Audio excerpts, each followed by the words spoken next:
강의 시작 전 핸드폰은 무음으로 바꿔주시기 바랍니다. 찬미 예수님, 평안한 한 주 보내셨나요? 오늘은 신약 입문 세 번째 강의로 허규 베네딕토 신부님께서 마르코 복음 예루살렘으로 라는 주제로 말씀해 주시겠습니다. 그럼 허규 베네딕토 신부님을 모시겠습니다.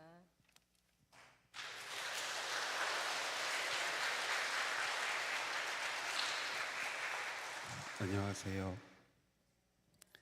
네, 기도하겠습니다. 성부와 성자와 성령의 이름으로 아멘.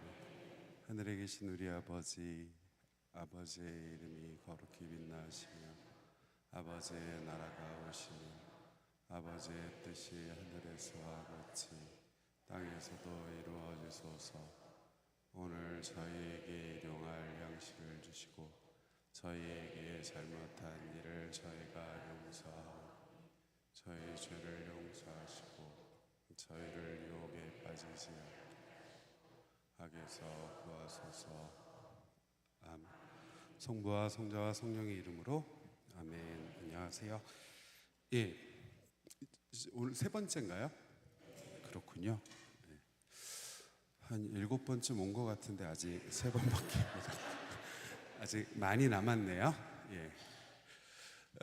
지난 시간에 제가 조금 다른 이야기를 많이 하느라고 이렇게 말씀드릴 내용을 다 못해서 오늘 원래는 이제 갈릴레아를 떠나서 예루살렘으로 가는 그 여정 안에 있는 것들을 이야기할 텐데 그 전에 이제 갈릴레아에 있었던 일에 대해서 몇 가지만 말씀드리고 넘어가려고 합니다.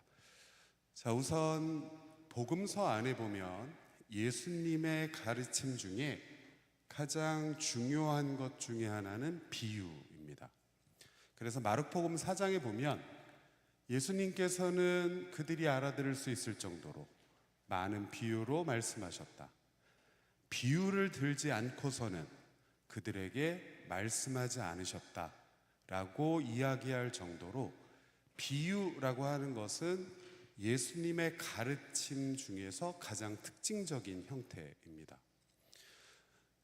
이 비유라고 하는 것은 어쩔 수 없이 하느님 나라를 이야기할 때 사용할 수밖에 없는 하나의 방법이라고도 볼 수 있습니다. 왜냐하면 저희는 하느님 나라를 모르기 때문에 그래요. 하느님 나라가 뭔지 잘 저희는 모릅니다. 그래서 우리가 전혀 모르는 것을 그래도 하느님 나라라는 게 있는데 하느님 나라는 이거와 비슷해. 여러분이 알고 있는 이거와 비슷합니다.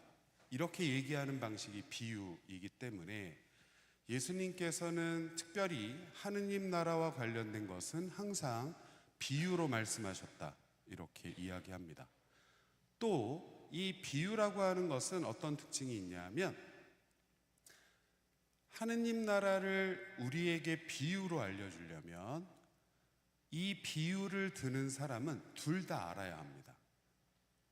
하느님 나라도 알아야 하고 우리가 무엇을 알고 있는지도 알아야만 비유라는 게 성립할 수 있다는 거죠.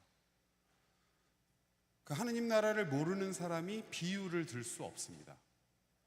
예, 그건 너무나 자명한 것인데 그렇기에 비유, 예수님이 비유를 통해서 말씀하셨다라고 하는 이 표현 안에는 예수님은 하느님 나라도 알고 그리고 우리의 모습도 아셨다라는 것이 이미 포함이 되어 있다는 거죠.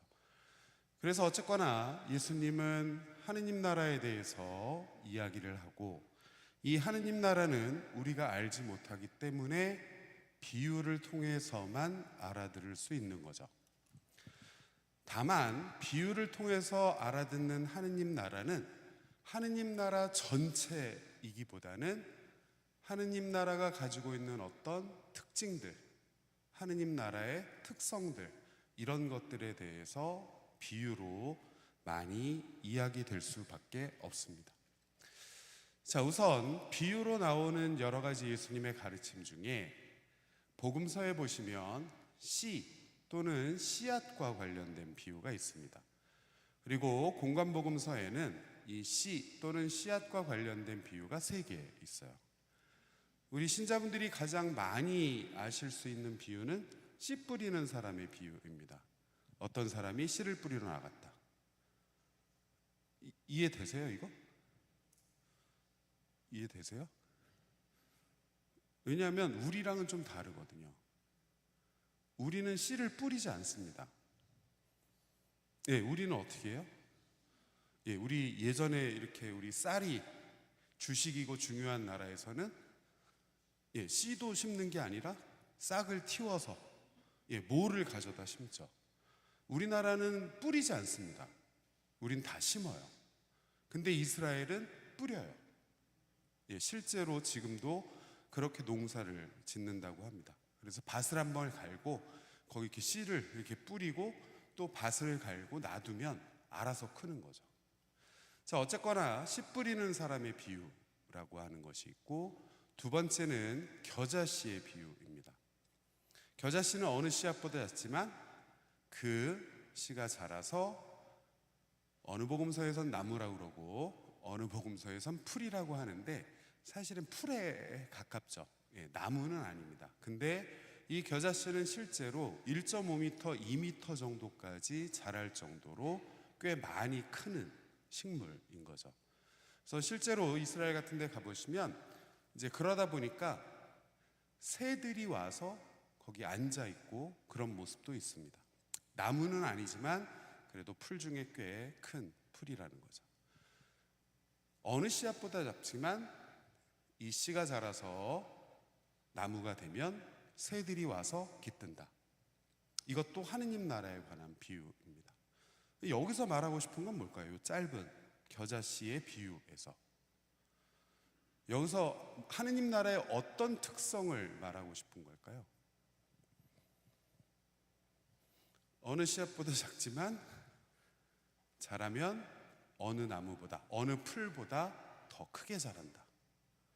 이게 비유의 다거든요. 그 외에 다른 설명이 없어요. 그리고 하느님 나라는 겨자씨와 같다. 여기서 예수님이 이 겨자씨라는 비유를 통해서 우리에게 알려주고 싶은 하느님 나라의 모습은 어떤 걸까요?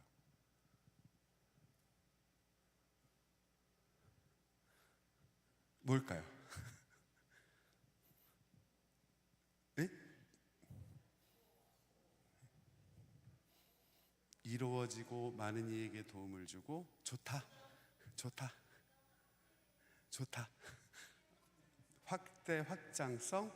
네, 뭐 어떻게 생각하셔도 좋은데 사실 이 비유에서 말하고 싶은 것 중에 하나는 풍요로움입니다. 작지만 생각하지도 못하게 커지는 그 겨자씨처럼 하느님 나라 역시 우리 생각엔 있나 없나 할 만큼 작지만 어느 순간이 되면 그 풍요로움이 우리를 감싸줄 것이다 라고 이야기하시는 것이나 마찬가지라는 거죠. 자, 그리고 또 하나의 비유는 저절로 자라는 씨앗의 비유입니다. 복음서에 씨앗과 관련된 비유는 요 3가지밖에 없습니다. 근데 그 중에 다 보기는 그렇고 저절로 자라는 씨앗의 비유를 보려고 합니다. 자, 우선 저절로 자라는 씨앗의 비유는 마르코 복음에서 처음 등장하는 하느님 나라에 관한 비유이고, 마찬가지로 예수님은 이 비유를 시작하면서 하느님 나라는 이와 같다라는 표현과 함께 어떤 비유 이야기를 하나 하시는 거죠. 실제로 이것은 이스라엘이라고 하는 요즘에 전쟁에 신나 있는 이스라엘이라고 하는 나라의 뭐라고 그래야 될까요? 단면도라고 그래야 될까요? 어떻게 생겼나를 보여주는 그림입니다. 그래서 보시면 저 위에 큰 물처럼 생긴 게 사해라고 하는 곳이고, 거기서 북쪽으로 쭉 올라가면 저기에 또 물처럼 생긴 게 하나 있습니다. 예, 거기가 갈릴레아 호수입니다. 예. 그리고 거기서 위로 더 올라가시면 뭐 이렇게 회색빛처럼 있는 거 보이시나요? 예. 여기를 골란고원이라고 부르고, 여기서 보이지는 않지만 여기서 일로 더 올라가면 여기에 단이라고 하는 곳이 있습니다. 이 단이라고 하는 곳은 이스라엘에서 굉장히 중요한 곳인데 지금도 저기에서 물이 나와요. 그러니까 샘이 있는 곳입니다. 그래서 사시사철 콸콸콸콸 문이 쏟아져 나올 만큼 중요한 그런 수원인 거죠. 그래서 여기쯤 있는 단이라는 곳에 있는 그 물이 남쪽으로 이렇게 흘러가다가 갈릴레아 호수라고 하는 곳에 모이게 되고, 거기에서 또 남쪽으로 흘러가다가 대부분 증발하고 이 사해라는 곳으로 물이 들어가는 양은 굉장히 작습니다. 그래서 사해는 점점 지금 물이 줄고 있어요. 그래서 제가 이스라엘 처음 갔을 때보다 지금 한 40m는 줄은 것 같아요. 그런데 저 사해라는 곳이 생태적으로, 환경적으로 상당히 중요하다고 합니다. 근데 물이 지금 너무 줄고 있어서 이스라엘이 저기에 이제 물을 어떻게 보충할까를 굉장히 고민하고 있습니다.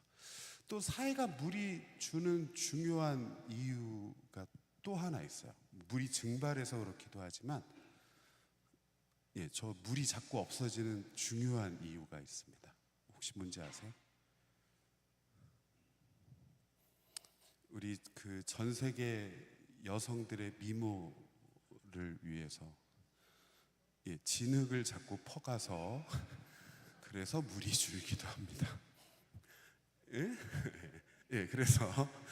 그래서 이렇게 생겼는데, 우리가 흔히 저 이스라엘에 흐르는 강을 뭐라고 부르나요? 요르단 강이라고 부르죠. 그래서 요르단이라는 표현은 단에서 흘러내린 물이라는 표현입니다. 그래서 단이라는 표현이 들어가 있어요. 그리고 지금 이 요르단강 건너편은 요르단이라고 하는 나라가, 왕국이 자리하고 있습니다. 자, 그래서 보시면 이스라엘은 우리나라와 굉장히 비슷하게 이렇게 산악지형으로 대부분 되어 있습니다. 근데 어디에만 평지냐 하면 요 갈릴레아 호수 근처, 보시면 여기 녹색처럼 보이죠? 여기, 그리고 해안가만 평지예요. 그리고 나머지는 다 산악지대로 이루어져 있습니다. 자, 이건 왜 보여드리냐 하면 예수님이 갈릴레아에 머물러 있으면서 사람들에게 하느님 나라는 이런 씨앗과 같다. 하느님 나라는 어떤 사람이 씨를 뿌리러 나간 것과 같다. 하느님 나라는 겨자씨와 같다. 이런 비유가 가능한 것은 저 갈릴레아 지역에 있는 사람들에게 씨를 뿌리고 작물이 자라고 식물이 자라는 게 너무나도 일상적인 풍경이기 때문에 그렇습니다. 만약에 예수님이 예루살렘이었다면 이런 비유를 드시지 않았을 거예요.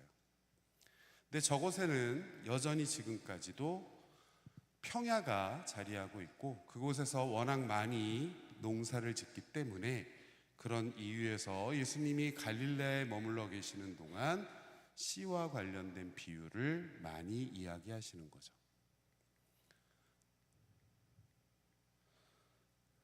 아이고, 너무 많이 갔다. 이것은 타볼산이라고 하는 곳에서 보이는 풍경입니다. 여기가 갈릴레아 근처예요.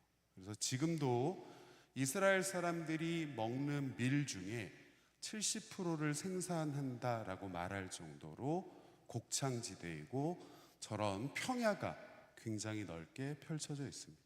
그래서 저런 곳에 있다 보니까 씨 뿌리는 사람의 비유, 겨자씨의 비유, 이런 것들이 너무나도 익숙한 풍경인 거죠. 자, 이 비유는 이렇게 생각합니다. 하느님 나라는 마치 어떤 사람이 씨를 뿌려놓은 것과 같다 라고 비유를 시작하는데, 여러분이 복음서에서 비유를 보게 되시면 제일 먼저 생각해 보셔야 하는 것은 여기서 하느님 나라와 비교되는 게 무엇인가입니다. 그래야만 우리가 하느님 나라의 특성을 알 수 있기 때문에 그래요. 여기서 비교가 되는 것이 씨를 뿌리는 사람인지, 여기서 비교가 되는 것이 씨를 뿌린 땅인지, 아니면 여기서 비교가 되는 것이 씨앗 자체인지, 그것을 좀 생각을 해야 예수님이 지금 하려는 이야기는 이런 것이구나 라고 이해할 수 있기 때문에 그렇습니다. 여기 보면 하느님 나라는 어떤 사람이 씨를 뿌려놓은 것과 같다, 이렇게 이야기를 하시는데, 여기서 비교가 되는 건 뭘까요? 어떤 사람일까요? 아니면 씨일까요? 씨? 씨가 맞을까요? 예, 뿌려진 씨와 예수님은 하느님 나라와를 비교하는 거죠. 예, 여기에는 사람은 큰 역할을 하지 못합니다. 자, 어쨌거나 사람을 보면 사람이 씨를 뿌립니다. 근데 또 보겠지만 이 씨가 어떻게 자라는지 몰라요. 그냥 이렇게 하루하루 살다 보니까 얘가 다 자랐네? 그러고 때가 되면 가서 추수를 한다. 예, 사람이 하는 일은 그거밖에 없습니다. 다만 씨는, 뿌려놓은 씨는 처음에 싹이 조금씩 터서 자라나기 시작한다 라고 이야기합니다. 그래서 실제로 우리 뭔가를 키울 때 보여지는 모습처럼 처음에는 줄기가 나고, 그 다음엔 이삭이 나고, 그 다음에 나달이 엉근다, 이렇게 이야기를 합니다. 자, 반면에 씨는 이렇게 줄기가 나고 이삭이 맺히고 나달이 엉그는 그런 과정을 거쳐가는데, 씨를 뿌린 사람은 뭐하냐? 밤에는 자고 낮에는 일어나고 하는 사이에 씨가 싹이 터서 자라는데, 씨를 뿌린 사람은 얘가 어떻게 자라는지 모른다, 이렇게 이야기합니다. 자, 우선 여기서 그냥 한 가지 알면 좋으실 것은, 밤에 자고 낮에 일어나고 이렇게 표현을 하는데, 물론 밤에 자고 낮에 일어나야죠. 그 표현은 맞는데, 성경에 보시면 늘 밤이 먼저 나오는 경우가 많습니다. 그러니까 낮에 일하고 밤에 자고 이렇게 표현하지 않고, 밤에 자고 낮에 일하고 이렇게 표현하는데, 실제로 유다인들은 하루의 시작을 저녁부터 따지기 때문에 그래요. 그러니까 우리는 보통 하루의 시작을 물론 요즘은 00시 00분 이때부터 하루의 시작이라고 생각을 하지만, 우리가 그냥 통상적으로 생각하는 하루의 시작은 언젠가요? 해 뜰 때, 해 뜰 때입니다. 근데 이스라엘 사람들은, 유다인들은 지금도 해가 질 때가 하루의 시작이에요. 왜냐하면 여기에는 이유가 있습니다. 이유가. 혹시 어떤 이유일지 아실까요? 예, 이렇게 질문하면 너무 뜬금이 없죠? 예, 성경에 나오기 때문에 그래요.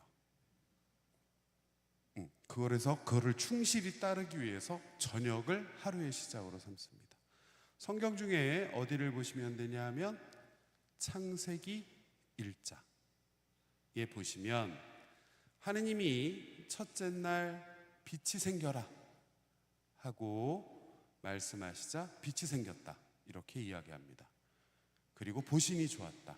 그리고 그 다음에 나오는 표현은 저녁이 되고 아침이 되니 하루가 지났다, 이렇게 표현을 해요.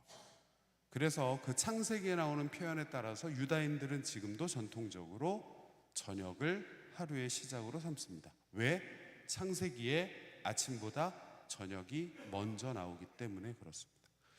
자, 어쨌거나 이렇게 일상적인 생활을 하는 사이에 씨는 싹이 터서 자라납니다. 그리고 사람은 어떻게 싹이 터서 자라나는지 알지 못합니다. 자, 그러면서 비유는 이렇게 이야기합니다. 사람은 아무것도 모르고 땅이 저절로 싹을 튀게 한다. 땅이 저절로 씨앗이 자라게 한다. 이렇게 이야기합니다. 이 비유 안에서 농부가 하는 일은 아무것도 없습니다. 그냥 뿌려놓은 씨가 알아서 자라요. 저절로. 여기에 저절로라고 하는 표현에 사용된 그리스어가 오토매틱입니다. 오토매틱. 예, 아우토마티코라고 하는 그리스어인데 그게 이제 나중에 영어로 가서 오토매틱이 된 거예요. 예, 저절로 자기가 알아서 이런 표현입니다. 자, 이런 표현은 성경에서 가끔 사용되는데 예를 들면 베드로와 사도들이 잡혀 있을 때 천사가 와서 쇠문 앞에 다다르자 문이 저절로 열렸다. 이런 표현할 때도 저런 용어가 사용이 됩니다. 저절로, 오토매틱인 거죠. 자, 그러면 여기서 우리는 질문해 볼 필요가 있습니다. 사람은, 농부는 아무것도 하지 않아요. 그러면 씨는 어떻게 자라날까? 어떻게 자라나나요, 씨는? 농부는 아무것도 하지 않아. 근데 씨는 자라나요. 어떻게 자라나요? 예. 물을 주고 태양이 있으면 씨는 싹을 틔우고 자라납니다. 이 비유에 이게 다예요. 사람은 한 일이 없습니다. 농부는 아무것도 하지 않아요. 그냥 씨를 뿌려놓았을 뿐인데 마치 사람들의 눈에는 그 씨가 자동으로 저절로 자라나는 것처럼 보인다는 거죠. 근데 씨는 그냥 놔두면 저절로 절대 자라지 않습니다. 어떻게 해야 자라요? 물이 필요하고 빛이 필요합니다. 그러면 사람은 물과 빛을 주지 않았지만 그렇게 물을 주고 빛을 주는 이는 누구냐?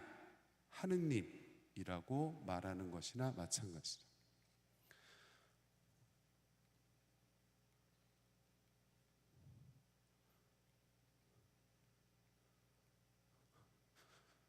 자, 그래서 처음에는 줄기가 이삭이 그리고 나달이 엉근다 라고 이야기하고 사람은 단지 곡식이 다 익으면 낫을 내서 추수를 한다 라고 이야기합니다. 자, 이 간단한 비유에서 하고 싶은 이야기는 하느님의 역할입니다. 그리고 처음 비유에서 이야기하는 것처럼 하느님 나라는 이렇게 땅에 뿌려놓은 씨와 같다. 근데 우리는, 사람은 얘가 어떻게 자라는지 모르지만 우리가 그냥 하루하루를 살아가는 사이에 얘는 싹이 터요. 그리고 줄기가 납니다. 그리고 이삭이 연글고 열매를 맺는다. 이게 이 비유의 전부입니다. 그러면 여기서 예수님이 이걸 통해서 하고 싶으신 이야기는 뭘까요? 그러니까 뭐를 이야기하기 위해서 이 비유를 사람들에게 말씀하셨을까요?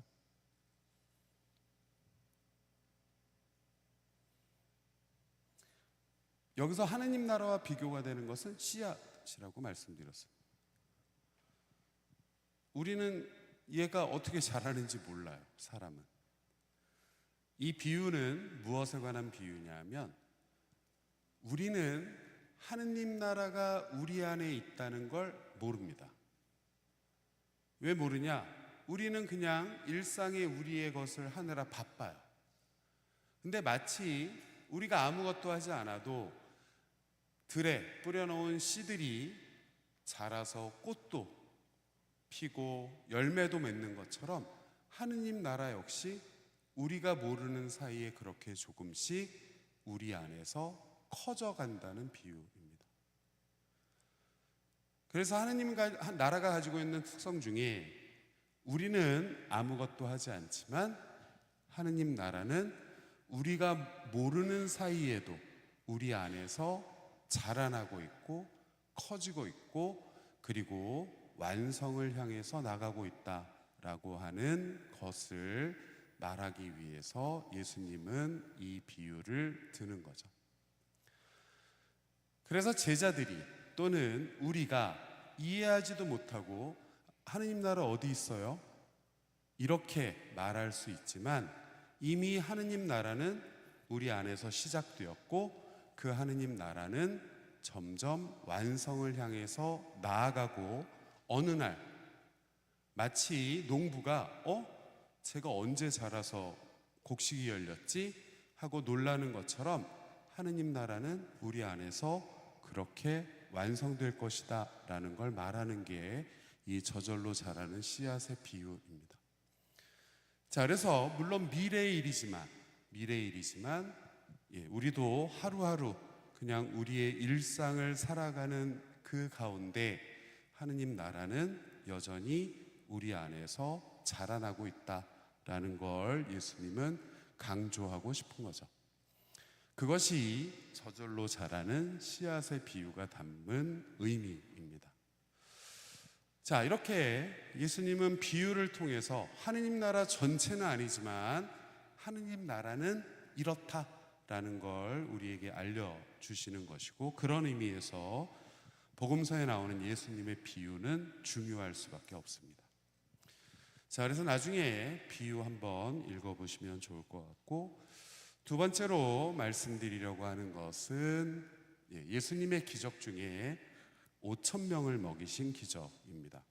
물론 마르코복음에는 예수님이 많은 사람들에게 빵을 먹이셨다라고 하는 게 두 가지 이야기가 나옵니다.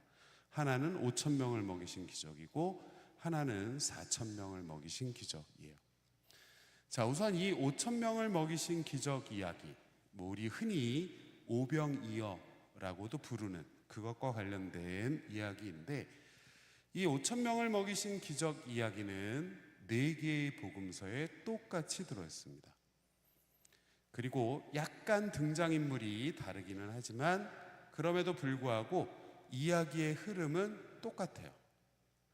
어느 날 예수님과 제자들이 길을 가는데 많은 군중이 따라옵니다. 그래서 예수님이 그 군중을 보고 가엾은 마음이 들어서 제자들에게 말하죠. 우리가 저들에게 먹을 것을, 너희가 저들에게 먹을 것을 좀 마련해 줘라. 저들에게 빵을 좀 마련해 줘라. 이렇게 이야기합니다. 그때 제자 중에 하나가 뭐라 그래요? 아니, 이 많은 사람을 어떻게 먹입니까? 200데나리온의 돈이 있어도 그만큼의 빵을 사와도 이 사람들을 다 먹이지 못합니다. 이렇게 답을 합니다.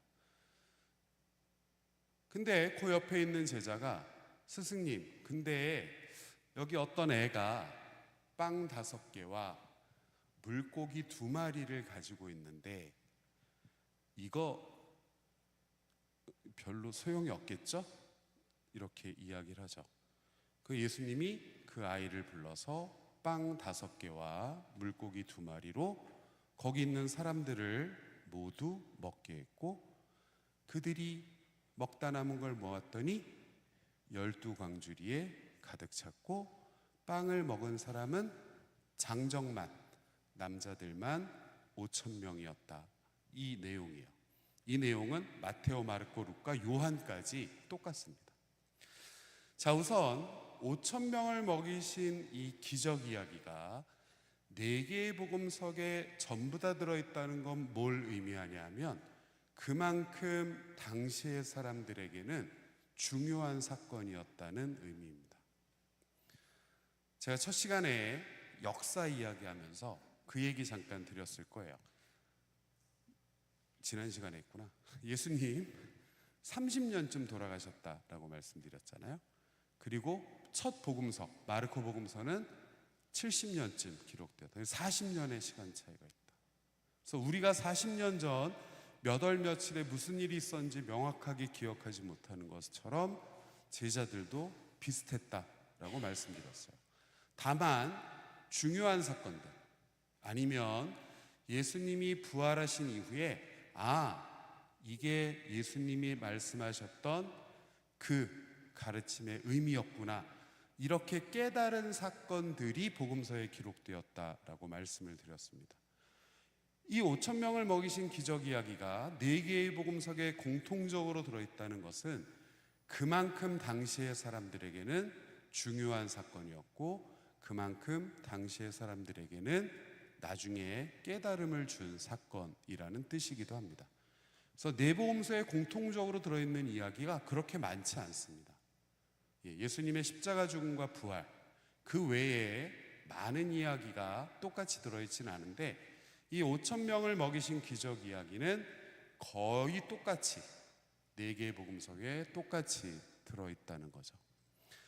자, 우선 이 5천 명을 먹이신 기적 이야기는 예수님이 그렇게 많은 사람들에게 빵을 먹게 했구나라는 기적 이야기이긴 하지만 아마도 제자들이 이것을 그렇게 중요하게 또 아마도 이것을 그렇게 소중하게 기억했던 이유는 이 5천 명을 먹이신 기적이 성체성사와 관련이 있기 때문에 그렇습니다.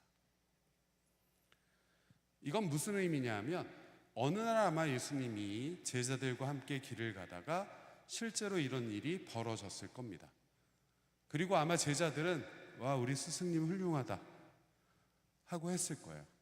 근데 나중에 예수님이 돌아가시고 부활하신 다음에, 좀 더 정확히 말하면 예수님이 제자들과 함께 최후의 만찬 때 성체성사를 세우신 다음에 제자들의 기억에 예전에 5천 명을 먹이실 때 그 모습이 성체성사의 의미구나라는 걸 깨달았을 거라는 거죠. 그래서 유독 이 5천 명을 먹이신 기적 이야기가 오랫동안 기억이 되었고 이 이야기가 공통적으로 4개의 복음서에 담겨 있다고 볼 수 있는 거죠. 물론 여기에는 빵이라는 소재를 사용한다는 점에서 최후의 만찬과도 연결이 되지만 5천 명을 먹이신 기적 이야기 안에 거의 공통되게 들어가는 표현이 하나가 있습니다. 그게 뭐냐 하면 빵을, 그 아이가 가져온 빵을 예수님이 손에 들고 하늘을 우러러 찬미를, 감사를 드리신 다음 그것을 떼어서 제자들에게 나누어 주셨다. 이 표현 때문에 그렇습니다. 여러분들 미사 참여하시면 예수님께서 빵을 들고 감사를 드리신 다음 제자들에게 주시며 말씀하셨다. 너희는 모두 이것을 받아 먹어라. 지금 우리 미사 할 때도 경문에 그렇게 써 있습니다. 근데 이 5천 명을 먹이신 기적 이야기 안에는 다 저런 표현이 들어가 있다는 거예요. 빵을 들고 감사를 또는 찬미를 드리신 다음 제자들에게 나누어 주셨다 라고 하는 이 표현이 제자들의 생각에는 성체성사의 표현이라고 생각을 한 거죠. 그리고 실제로 나중에 제자들과 함께 최후 만찬을 하면서 성체성사를 세우셨을 때에도 똑같이 표현합니다. 빵을 들고 감사 또는 찬미를 드리신 다음 떼어서 쪼개어서 제자들에게 주시며 말씀하셨다. 너희는 모두 받아 먹어라. 그래서 5천 명을 먹이신 기적은 예수님의 뛰어난 능력을 보여주는 기적인 동시에 성체성사와 연관되어 있는 기적이다라는 걸 기억하시면 좋을 것 같습니다. 이것은 갈릴레아 근처에 있는 5천 명을 먹이신 기적을 기념하는 성당입니다. 가보신 분들도 계시고 못 가신 분들은 빨리 전장이 끝내야 할 텐데 언제 끝나려나 모르겠네요. 이 성당은 베네딕토 수도회에서 운영하는 성당인데 제가 찍은 사진인데요. 저 앞에 돌덩어리 2개는 이 성당과 하등의 관련이 없습니다. 근데 언젠가부터 저게 있는데 그냥 계속 있더라고요. 근데 저 성당을 다 찍으려면 꼭 저게 나와요. 근데 물론 의미는 있습니다. 왼쪽에 보시는 돌이 뭐냐면 저게 확이에요. 확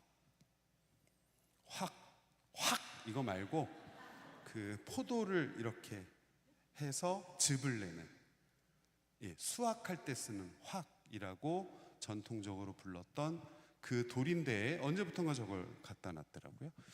그리고 이제 저 안쪽에 들어가시면 성당은 그렇게 화려하지는 않습니다. 예, 성당은 이렇게 생겼습니다. 그래서 좀 단촐하게 생긴 꽤 오래된 성당이고, 이 성당에서 제일 오래된 부분은 요 천정입니다. 예, 요거는 이제 나중에 다 좀 손을 본 것이고, 저 천정이 가장 오래된 부분이에요. 그래서 저 앞쪽에 제대 쪽에 가시면 제대 바로 앞에 이런 모자이크가 있습니다. 예, 근데 지금은 저 모자이크를 아주 가까이서 보지 못하게 이렇게 막아놨어요. 왜냐하면 저 모자이크라고 하는 애들은 사람들이 자꾸 밟으면 흐려집니다. 그리고 나중에는 저게 이제 회복이 안 될 정도로 흐려지기 때문에 요즘에는 이렇게 사람들이 가서 막 밟거나 이렇게 하지 못하도록 해놨습니다. 이 그림, 물고기 2마리와 저 그릇 안에 빵이 담겨 있는 저 모자이크는 여러분들 집에 가시면 어디 창고 같은 데 처박혀 있을 가능성이 높습니다. 예, 왜냐하면 저기 가신 분들이 늘 저렇게 생긴 접시나 꼭 사오시더라고요. 그래서 여러분 혹시 주위에 누가 이스라엘 성지순례 갔다 왔으면 우리 집 어디 보이지 않는 어디 저기 구석에 처박혀 있을 수도 있어요. 자, 어쨌거나 제대 바로 앞에 저 이제 그림 모자이크가 있습니다. 보시면 물고기 2마리, 그리고 여기에 그릇이 있고 여기에 빵이 담겨져 있어요.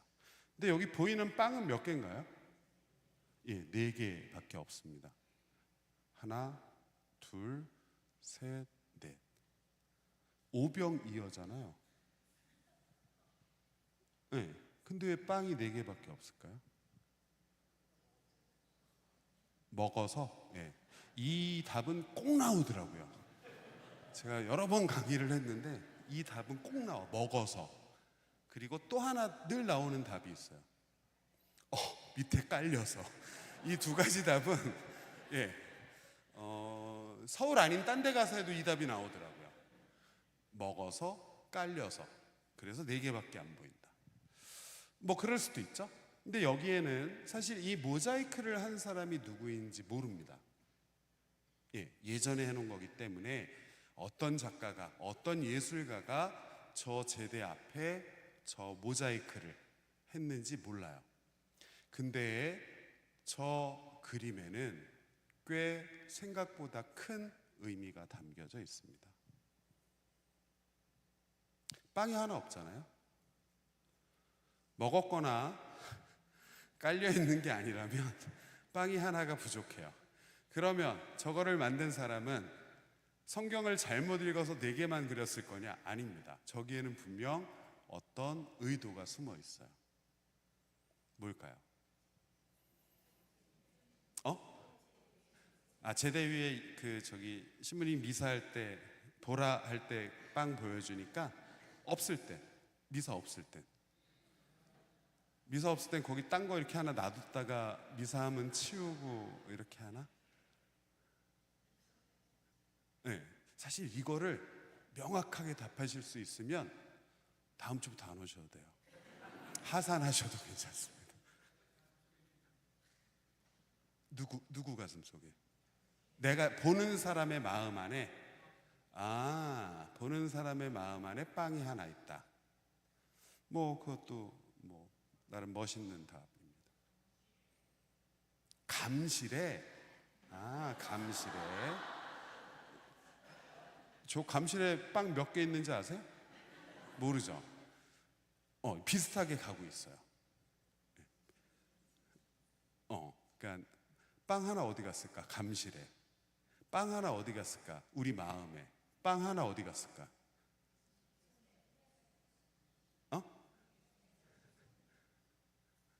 십자가의 예수님한테? 저기 십자가의 예수님이 빵 하나다. 80% 하셨어요. 80%. 예수님 자신이 빵 하나다. 80% 하셨습니다. 저 그림에 예수님이 어디 있어요? 저 그림에서 예수님이 어디 있어요? 마음속에 또 다시 내 마음속에 빵 하나 다시 컴백. 아니, 여러분 얘기하신 게 맞아요. 아마도 저 작가는 예수님을 빵 하나로 생각한 것 같습니다. 그래서 실제로 저 그림에는 4개의 빵만 표시를 해놓은 거예요. 예수님 어디 계세요? 내 마음 안에 다시 내 마음 안에 요즘에 그런 드라마 있어요? 내 마음 안에 뭐 어쩌고 저쩌고 이런. 그게 중요해요. 그러니까 여러분도 하나 빵 하나는 예수님인가 보다. 왜? 이게 성체성사랑 관련이 있다고 했으니까. 그러니까 거기까지는 좋아요. 저기 예수님 어디 계세요? 누가 얘기하신 것 같은데 방금? 자신 있게? 맞습니다. 저 그림이 있는 바로 앞에 있는 제대가 예수님을 나타내는 상징이기 때문에 그렇습니다. 그러니까 여러분이 하신 얘기가 많아요. 예수님이 빵 하나인데 그 빵이 어디 있냐? 내 마음 안에 있을 수도 있지만 저 공간에서 보면 바로 뒤에 있는 제대가 예수님을 나타내는 상징이고 그걸 빵 하나라고 생각한 거죠. 실제로 지금도 마찬가지입니다. 지금도 여기 우리 성전이 있는데 여기서 예수님을 나타내는 상징은 뭐냐 하면 감실이 아니라 제대입니다. 감실이라고 하는 건 뭐예요? 물론 저기에 성체, 축성된 성체가 들어있고 그러다 보니까 성당에 와서 기도하시고 하시지만 원래 감실의 목적은 갑자기 병자성사가 났을 때 갑자기 누군가 성체를 모셔야 하는 상황에 성체가 없으면 신부가 미사를 해야 돼요. 근데 지금 돌아가실 것 같은데 언제 미사하고 언제 가서 병자성사를 줘요. 그래서 사실은 감실이라고 하는 게 처음 생겨난 것은 그런 용도입니다. 저기에 성체를 보관해 두고 급한 일이 생겼을 때 그 성체를 가지고 가서 신자들이 영할 수 있게 해주는, 뭐 봉성체 할 때도 마찬가지고 병자성사도 마찬가지고. 그래서 물론 많은 분들이 감실에 이제 빨간 물도 켜 있고 하니까 여기 성체가 있고 예수님이 계시구나 이렇게 생각하지만 실제로 성전에서 예수님을 나타내는 상징은 제대입니다. 십자가보다 더. 왜냐고요? 제대니까. 왜냐하면 저 제대에서 성체성사가 이루어지기 때문에 그래요. 그래서 여기 이제 대치동은 아주 잘 해놨는데 원래 제대는 움직일 수 없게 만들려고 합니다. 네, 움직일 수 없게 만드는 게 원칙이에요. 그리고 요즘에 신자분들이 그걸 훨씬 더 잘 아실 수 있는데 여기도 뭐 제가 대치동 성당 미사하는 걸 보지는 않았지만 그냥 생긴 거 보니까 그런 것 같아요. 저기는 독서되고 여긴 뭐예요? 여기서 뭐 해요? 네, 여기서 미사 시작하시죠. 예, 이거 하고 가슴도 치고 여기서 하실 것 같아. 그게 왜 이렇게 해놨어요? 지금 우리 가톨릭의 가르침은 제대에서는 성체성사만 해라입니다. 왜? 그래야 신자들이 이 제대는 성체성사를 하는 곳이구나. 그럼 말씀은 어디서 읽어요? 독서대에서. 그리고 시작과 끝은 여기서 하거나 시작은 여기서 하고 끝은 저기서 하더라도 그게 무슨 의미냐 하면 사람들이 보기에도 이 제대는 성체성사를 위한 식탁이구나. 이 제대에서 늘 예수님의 빵으로, 예수님이 포도주로 변모하시는구나. 이것을 좀 더 잘 그냥 시각적으로 도 이해하고 볼 수 있게 하기 위해서 저렇게 바꿔놓은 겁니다. 근데 신학교 제대는 움직여요. 왔다 갔다 해요. 원래 안 되는데 어쩔 수가 없어서 그러고 있습니다. 그래서 중요한 건 제대가 성전에서는 예수님을 나타내는 상징이다. 그래서 여러분들 성당에 들어오실 때 절하시잖아. 어디다 대고 하는 거예요? 예, 원래 제대에다 대고 하셔야 됩니다. 예, 왜? 예수님이 성체성사가 거행되지 않더라도 예수님을 나타내는 상징이기 때문에 그렇습니다. 그러니까 저 이름 모를 작가는 아주 훌륭한 생각을 한 거죠. 그 바로 뒤에 있는 제대가 예수님이고 예수님이 빵 하나이니까 그릇 안에는 빵을 4개만 그려 놓은 겁니다. 그래서 5,000명 먹이신 기적은 예수님이 놀랍게도 이렇게 많은 사람을 먹이셨어 라고 하는 기적 이야기이면서 저 이야기 자체가 성체성사와 관련되기 때문에 그래서 중요한 이야기이고 그래서 모든 4개의 복음서에 담겨 있다는 거죠. 가끔 이 5,000명을 먹이신 기적 이야기를 하다 보면 항의하는 분들이 가끔 계세요. 예, 저한테 따로 이제 다 끝난 다음에 항의 아닌 항의를 하세요. 무슨 얘기냐면 나는 신자가 된 이후로 5,000명을 먹이신 기적 이야기가 난 기적이라고 생각하고 살았다.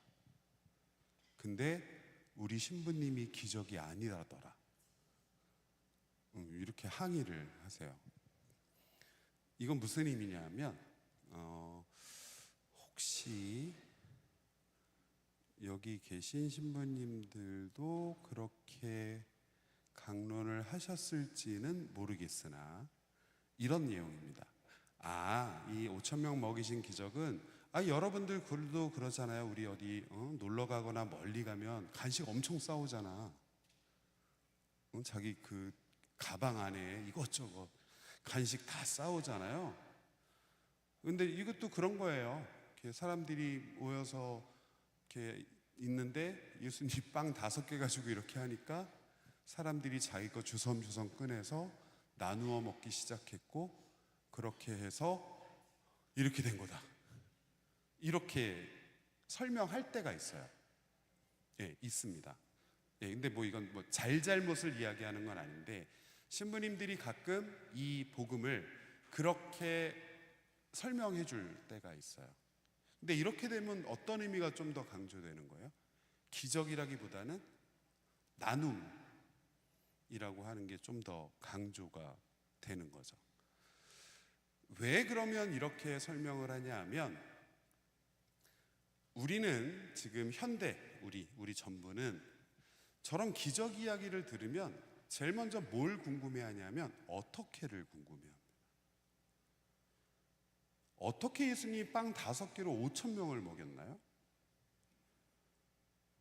난 모르지. 저도 모르죠. 그러면 빵 5개가 5,000개가 된 건가요? 아니면 빵이 커졌나요?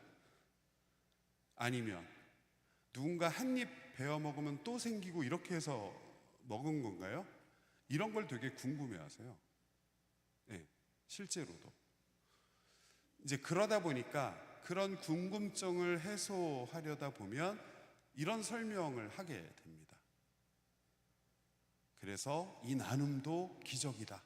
이렇게 설명을 하게 되는데 아마 여러분들도 혹시 저 5,000명을 먹이신 기적 이야기가 나오면 그런 강론을 들으실 수도 있어요. 근데 이제 그거는 사람들이 빵이 어떻게 많아졌나요를 궁금하다 보니까 그것을 설명하는 것이지 이 5,000명을 먹이신 이야기는 기적 이야기인 건 맞습니다. 그리고 기적 이야기면서 더 중요한 건 뭐다? 성체성사와 관련된 이야기들. 자, 이제 예수님은 갈릴레아를 떠나서 예루살렘을 향해 갑니다. 자, 근데 요거는 지난 시간에 마르코복음 전체 이야기할 때 드렸던 이야기예요. 갈릴레아에서 시작해서 예수님은 예루살렘을 향해 가는 여정을 시작하는데 그 중간에 갈릴레아를 떠나서 예루살렘에 도착하기 전에 그 사이의 여정에 아주 중요한 이야기가 있다. 그게 베드로의 메시아 고백, 그 다음에 순환과 부활에 대한 첫 번째 예고, 그리고 십자가를 지고 따라야 한다는 모든 제자들을 향한 가르침, 그리고 마지막에 거룩한 변모. 그래서 이 이야기의 순서는 마테오든 마르코든 루카든 변하지 않는다라고 말씀드렸어요. 그리고 의미적으로도 그렇고 구조적으로도 복음서의 가장 가운데 부분이기도 합니다. 자, 그래서 그 부분을 조금만 부연 설명드리면 이렇습니다. 8장 27절에 보면 이제 예수님은 갈릴레아를 떠나서 제자들과 함께 길을 나섰다라는 표현으로 갈릴레아 지역을 떠나서 예루살렘을 향해 가는 예수님을 이야기합니다. 그러면서 예수님이 갈릴레아를 떠나면서 제자들에게 묻습니다. 사람들이 나를 누구라고 하느냐? 사람들이 나를 누구라고 생각하니? 이렇게 제자들에게 묻습니다. 그랬더니 제자들이 뭐 어떤 사람은 예언자라고도 하고 뭐 어떤 사람은 엘리야라고도 하고 뭐 그렇습니다. 이렇게 대답을 해요. 그 다음에 예수님은 그 제자들에게 그러면 사람들은 그런데 지금 나와 함께 다니고 있는 너희는 나를 누구라고 생각하느냐? 내가 누군 것 같니? 이렇게 제자들에게 묻습니다. 그때 베드로가 나서서 스승님은 그리스도이십니다 라고 답을 하고 이것이 마르코복음에서 제자들의 입을 통해서 표현되는 첫 번째 신앙 고백이라고 말씀드렸어요. 그리고 마르코복음에 나오는 두 개의 가장 중요한 신앙 고백 중에 하나다라고 말씀드렸습니다. 하나는 그리스도, 하나는 마지막에 하느님의 아드님. 이 두 가지인데 그 중에 하나를 베드로 사도가 자신의 입을 통해서 고백하는 거죠. 물론 복음서에는 없지만 아마도 복음서는 이 내용을 읽는 사람들이 스스로 자신에게 질문하기를 바랄 겁니다. 사람들은, 너희는, 그 다음에 나오는 질문은 뭐겠어요? 너는 나를 누구라고 생각하느냐? 물론 복음서에는 없지만 그런 의미를 생각해 볼 수 있습니다. 자, 그러면서 예수님은 제자들에게 이릅니다. 내가 그리스도라고 하는 이 사실을 사람들에게 말하지 마라. 마르코복음에 보면 이것을 그냥 흔히 함구명령이라고 보통 표현을 하는데 예수님이 이거 어디 가서 얘기하지 마라 라고 당부할 때가 몇 번 있습니다. 예를 들면 예수님이 악령들을 쫓아낸 뒤에 악령들이 당신은 하느님의 거룩한 분이십니다 라고 이야기하자 썩 물러가라, 그리고 어디 가서 말하지 마라, 이렇게 명령을 합니다.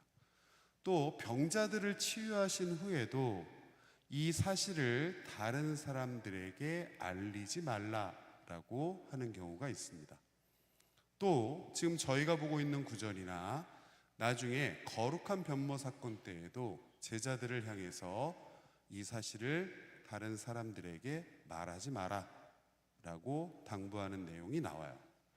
이거를 그냥 흔히 함구해라, 말하지 마라 라고 하는 예수님의 명령이라고 보통 생각을 하는데, 그럼 예수님은 왜 말하지 말라고 했을까요?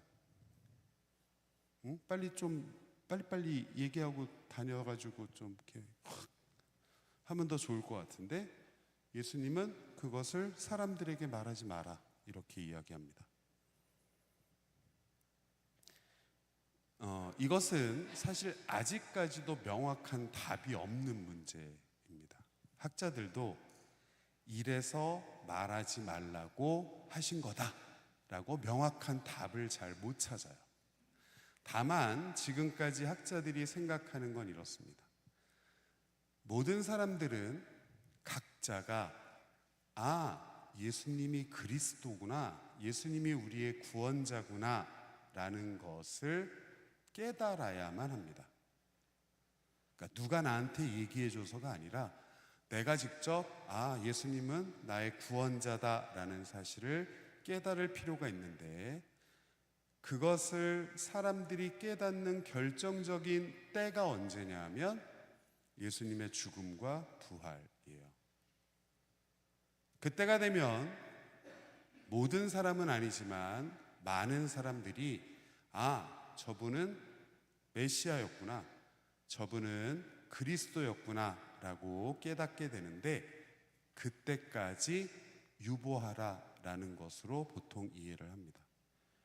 그러니까 스스로가 각자가 예수님은 그리스도구나 라는 걸 깨달을 때까지, 그때까지 사람들에게 말하지 마라 라는 의미로 보통 받아들입니다. 자, 그럼에도 불구하고 아직 완벽하게 이게 답이다 라고 제시할 만한 것은 아직 없지만 많은 학자들이 보통 그렇게 생각을 합니다.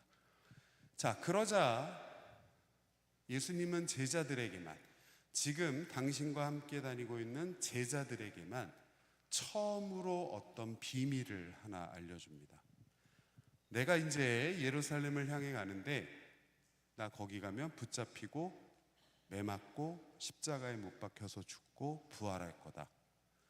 이 순환과 부활 예고를 처음으로 이 순간에 베드로가 스승님은 그리스도이십니다 라고 고백한 그 순간에 제자들에게 알려주세요. 그러자 전에도 말씀드린 것처럼 베드로가 나서서 예수님을 막아섭니다. 그때 예수님이 사탄아 내게서 물러가라 이렇게 표현을 하는데, 이거 지난 시간에 어느 형제님이 저한테 질문을 하셨는데, 어떤 책을 보니 나를 따라오너라 라는 표현과 내게서 물러가라 라는 표현이 같다는데 같나요? 이렇게 누가 물어보셨어요. 같아요. 같습니다.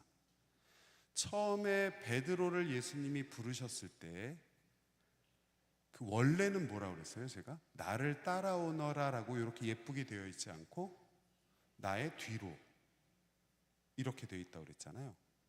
여기도 내게서 물러가라라는 표현을 직역을 하면 내 뒤로 물러가라입니다. 그러니까 예수님이 처음에 베드로를 부를 때 내 뒤로 와라 이렇게 부르셨다면, 지금 그런 일은 절대 일어나면 안 됩니다 라고 하는 베드로를 향해서 내 뒤로 물러가라 라고 똑같이 얘기하세요. 그러니까 그게 의미가 좀 더 확실한 거죠. 내게서 물러가라 보다는 내 뒤로 물러가라. 그래서 내가 너를 불렀을 때처럼, 네가 처음 나를 따랐을 때처럼 나의 뒤로 와라 라고 하는 그 똑같은 표현을 사용을 합니다. 어디 가서 자랑하시려면 그 표현은 그리스어로 오피소무예요. 오피소무. 영어로 하면 behind me 이 정도입니다. 내 뒤로 이 정도의 의미. 자, 어쨌거나 이렇게 예수님의 길을 막아서는 베드로에게 예수님이 하신 말씀은 내가 너 불렀을 때처럼, 네가 나를 따르고자 했을 때처럼 다시 나의 뒤로 가라입니다. 그래서 그때도 말씀드렸지만 지난 시간에 제자들 말씀드렸잖아요. 제자들의 유일한 일은 예수님 뒤를 쫓아다니는 거. 그게 제자예요. 복음에서 말하는 제자는 뭐 엄청난 일을 해서라기보다 예수님 뒤를 따라다니는, 예수님이 하셨던 일을 그대로 따라하는 그 사람들이 제자들이고, 그런 의미에서 예수님 뒤에 있는 사람들이라고도 볼 수 있는 거죠. 자, 그러면서 예수님은 이런 표현을 남깁니다. 누구든지 나의 제자가 되려는 사람은, 근데 여기도 똑같아요. 누구든지 내 뒤를 따르려는 사람은 모두 자기의 십자가를 지고 따라야 한다라고 말씀하시는데, 이것이 모든 제자들을 향한 가장 기본적인 가르침입니다. 또 지금 우리 믿는 사람들이 넓은 의미에서 예수님의 제자들이라면 모든 신앙인들을 향한 가장 기본적인 가르침이 예수님이 십자가를 지신 것처럼 우리 각자도 나에게 맡겨진 십자가를 지고 예수님을 따르라는 것이 가장 기본적인 가르침이라는 거죠. 우리한테는 어떤 십자가가 있나요? 다양한 십자가가 있겠죠? 예.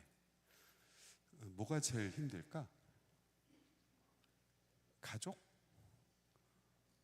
예. 많은 경우에 그 얘기를 많이 하시더라고요. 같이 사는 사람이 제일 힘들다.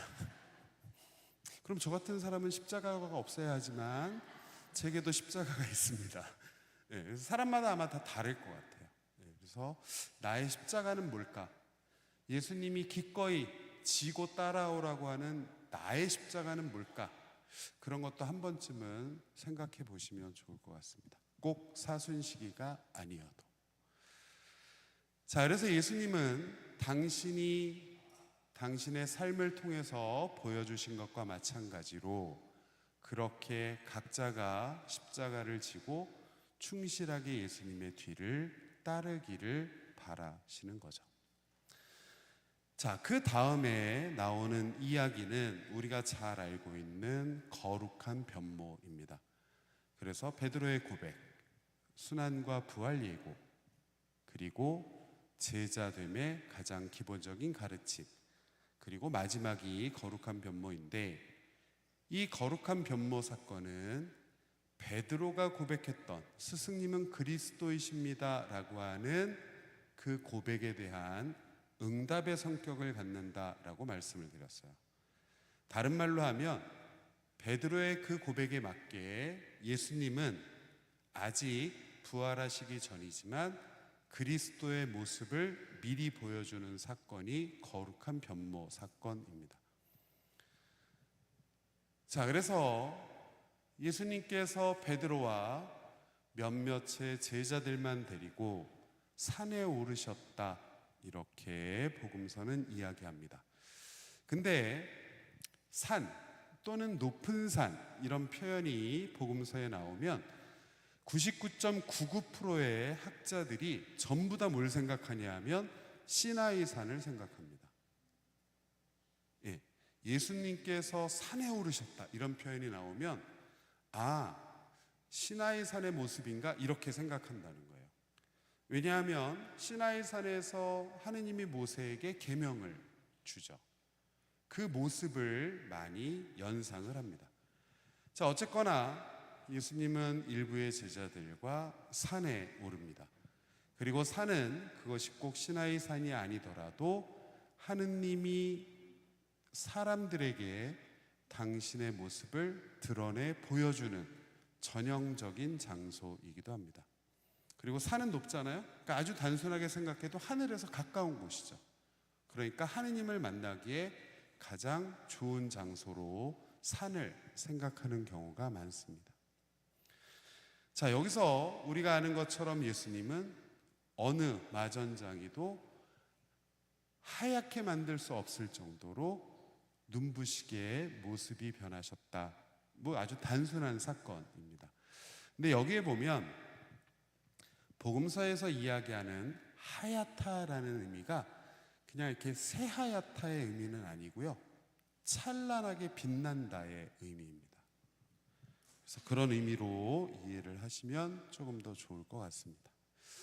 자, 우선 이것은 제가 찍은 사진은 아닌데요, 이게 지금 사람들이 생각하는 예수님이 변모 사건을 일으켰을 것이다 라고 추정하는 그 장소입니다. 그래서 타볼산이라고 불러요. 근데 보면 높아 보이나요? 저기 별로 높진 않습니다. 한 900m쯤 되려나? 근데 주위가 다 평지라 높아 보여요. 제가 처음에 저기 순례를 갔을 때는 저희 걸어 올라갔거든요. 저희 걸어 올라가면 50분쯤 걸립니다. 예, 근데 요즘에 가면 차로 편하게 가죠. 그래서 저 위에 올라가면 이렇게 옛 수도의 터가 조금 남아있고 정면에 보이시는 게 거룩한 변모 사건을 기념하는 성당입니다. 그리고 저기는 별로 그렇게 높지 않은 곳인데 저 갔다가 우박 맞은 적도 있어요. 예, 별로 그렇게 높지는 않은데 주위가 평지라 날씨가 막 갑자기 변하기도 합니다. 자, 어쨌거나 그래서 저 성당에 가시면 제가 이스라엘에서 되게 좋아하는 성당 중에 하나입니다. 이렇게 생겼습니다. 성당이 밑에 있어요. 그리고 앞에 보시면 저 성당 앞부분에 화려하게 어떤 그림이 있습니다. 그림을 좀 확대해 보면 복음서에 나오는 그 사건을 묘사하고 있는 거죠. 하얗고 찬란하게 변한 예수님의 모습. 그리고 이 사람 베드로일 거고요. 베드로와 제자들. 그리고 옆에 있는 분은 모세와 엘리야입니다. 그 실제로 거룩한 변모 사건에 보면 그렇게 예수님이 환하게 변하셔서 제자들이 놀라고 있을 때 모세와 엘리야도 함께 모습을 보이셨다라고 되어 있죠. 그리고 그때 베드로가 뭐라고 그러나요? 스승님, 저희 초막 3개 여기다 짓고 여기서 살았으면 좋겠습니다. 이렇게 이야기합니다. 베드로 사도다워요. 1명, 2명, 3명. 초막을 몇 개 져야 될까요? 4개는 져야 제자들도 어디서 잘 텐데. 하여튼 그렇습니다. 자, 우선 베드로의 그 표현은 다르게 생각을 하면 여기서 내려가지 않고 지금 이 상태로 머물러 있으면 좋겠습니다 라고 표현할 정도로 저 광경이 황홀했다는 의미이기도 합니다. 그러니까 사실은 우리의 표현에는 한계가 있어요. 예를 들면 엄청 눈부시게 화내요. 그 우리 뭐라고 할까요? 태양처럼. 그거 이상 표현할 수 있는 게 없습니다. 태양처럼 환하게 빛났다.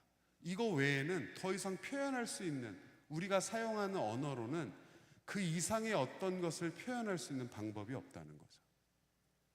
오히려 베드로처럼 이 모습이 너무 황홀해서 이 모습을 말로 형언할 수는 없지만 그냥 우리 여기서 내려가지 말고 이대로 살았으면 좋겠습니다 라는 그 표현이 오히려 더 그 황홀함을 잘 나타내주는 표현이 될 수도 있습니다. 자, 어쨌거나 그런 것인데 여기서 이제 드리고 싶은 이야기는 모세와 엘리야입니다. 유독 신약 성경에, 특별히 복음서에 보시면 구약 성경에 나오는 인물 중에 모세와 엘리야가 많이 언급이 됩니다. 우선 모세라고 하는 인물은 구약 성경에서 빼놓을 수 없는 인물입니다. 왜냐하면 최승정 신부님 뭐 하셨어요? 구약에 대해서 뭐 하셨어요? 기억 안 나시나? 너무 오래돼서. 구약 성경에서, 신약 성경에서, 복음서에서 첼로 중요한 사건은 뭐예요? 십자가 죽음과 부활입니다. 똑같진 않지만 구약 성경에서 이만큼의 가치를 가지고 있는 사건이 있어요. 그건 바로 탈출입니다. 물론 창조도 엄청난 사건이지만 하느님이 모세를 통해서 이집트에서 종살이하고 있던 당신의 백성을 구해주셨다, 해방시키셨다라고 하는 그 사건이 구약 성경에선 가장 핵심이 되는 사건입니다. 근데 모세라고 하는 인물은 그것을 가능하게 했던 인물인 거죠. 하나님의 말씀을 따라서 그 백성을 이집트에서 끌어내고 그 백성과 하느님이 계약을 맺게 하고 하느님으로부터 계명을 받아서 그 백성에게 전해준 것이 모세입니다. 그리고 탈출기나 모세오경에 나오는 내용을 보시면 나중에 신명기 34장에 보시면 어떤 표현이 나오냐 하면 모세는 하느님과 얼굴을 마주하고 사귀던 사람이다, 이런 표현이 나와요.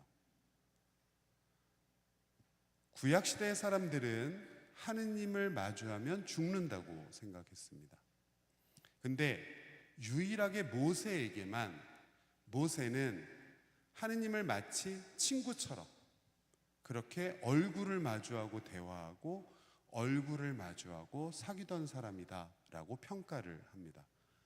이 모세라고 하는 인물은 그런 의미에서 구약 성경에 나오는 여느 다른 인물과 비교할 수 없을 만큼 중요한 역할을 합니다. 그 중요한 사건인 탈출과 연관이 되어 있기 때문에 그렇습니다.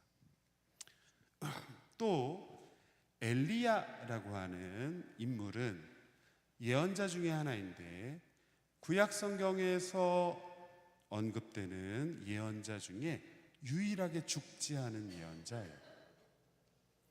왜냐하면 열왕기 하권 같은 데 보시면 엘리야의 제자가 엘리사라고 하는 사람인데 엘리사가 보는 앞에서 스승인 엘리야는 회오리 바람에 실려서 하늘로 올라갔다, 이렇게 되어 있습니다.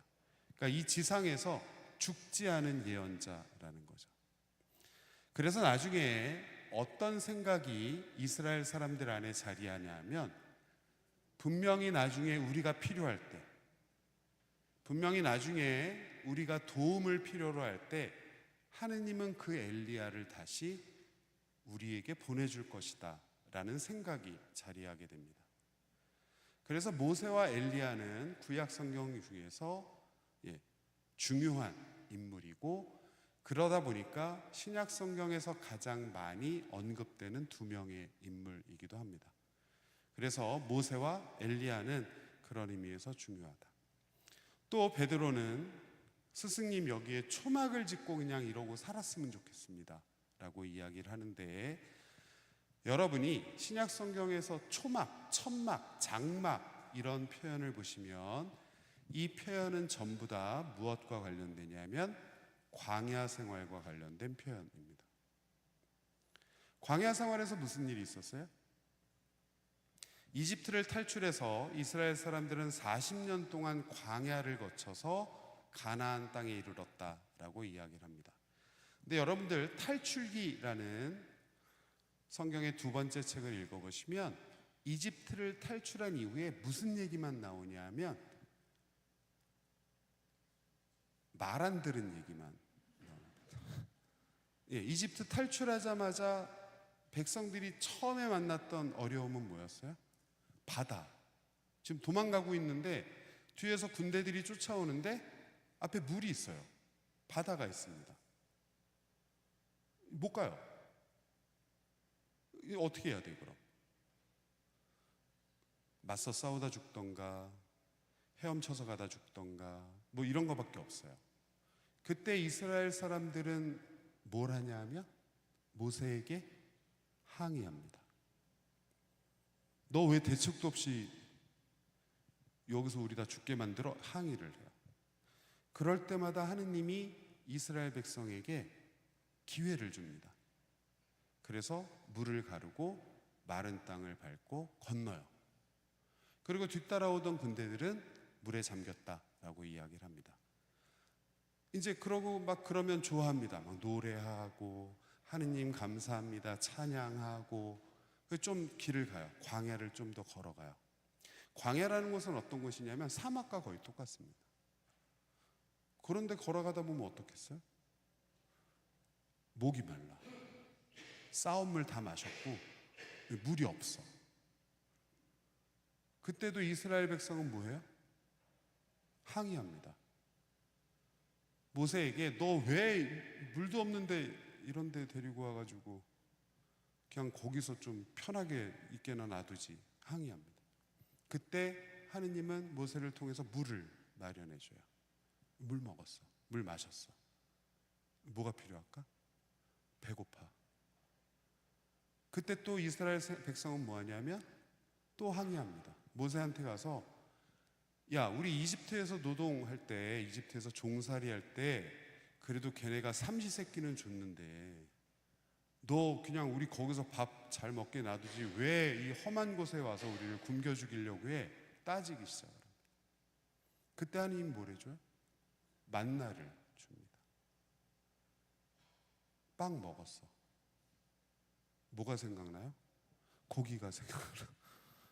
아니 내가 소도 아니고 고기도 좀 먹어야지.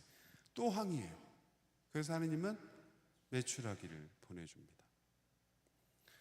그리고 마지막 절정은 모세가 이제 하느님과 계약을 맺기 위해서 산에 올라갑니다. 시나이 산에 올라가요.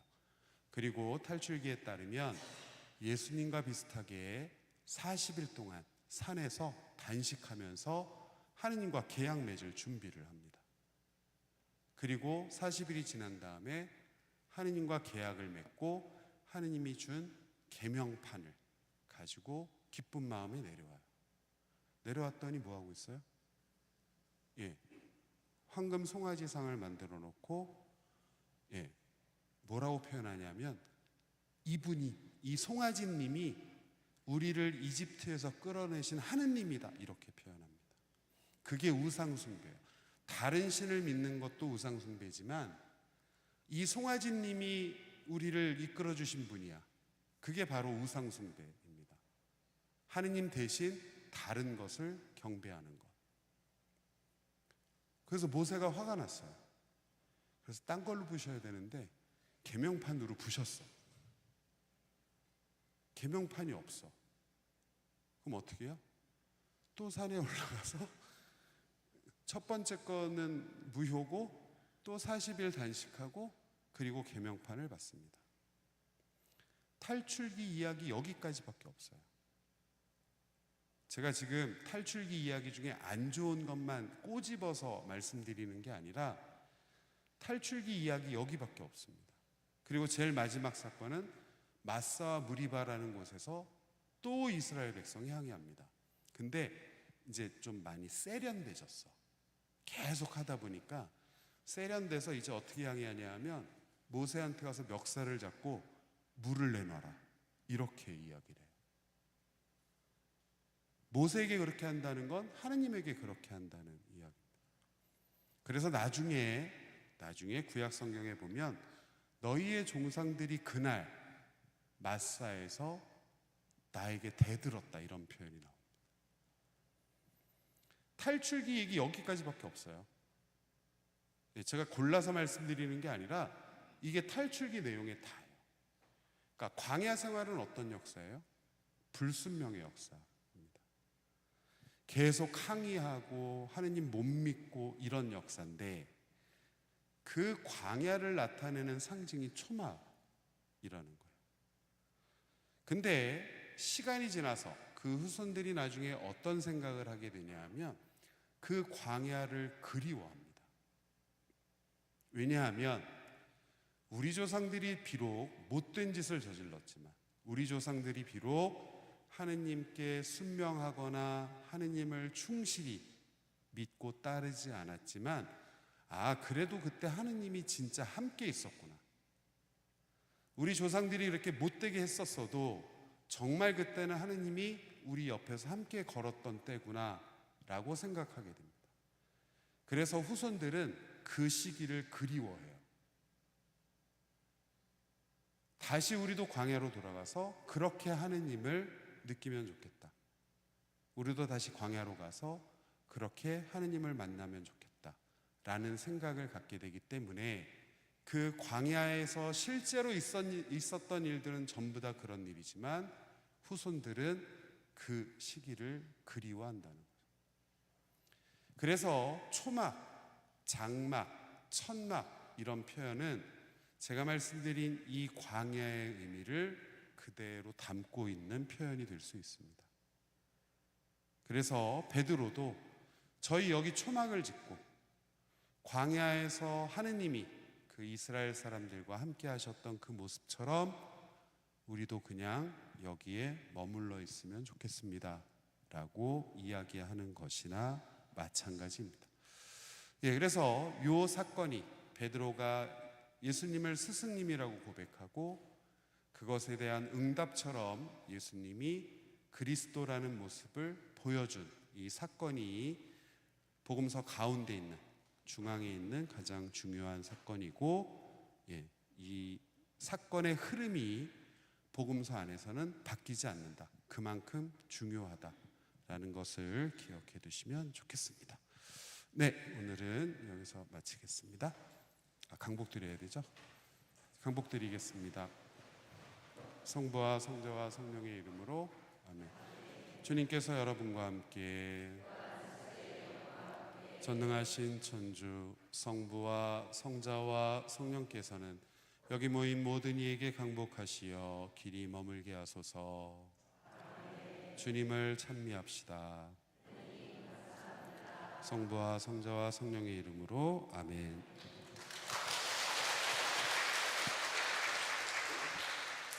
오늘도 깊이 있는 강의를 해주신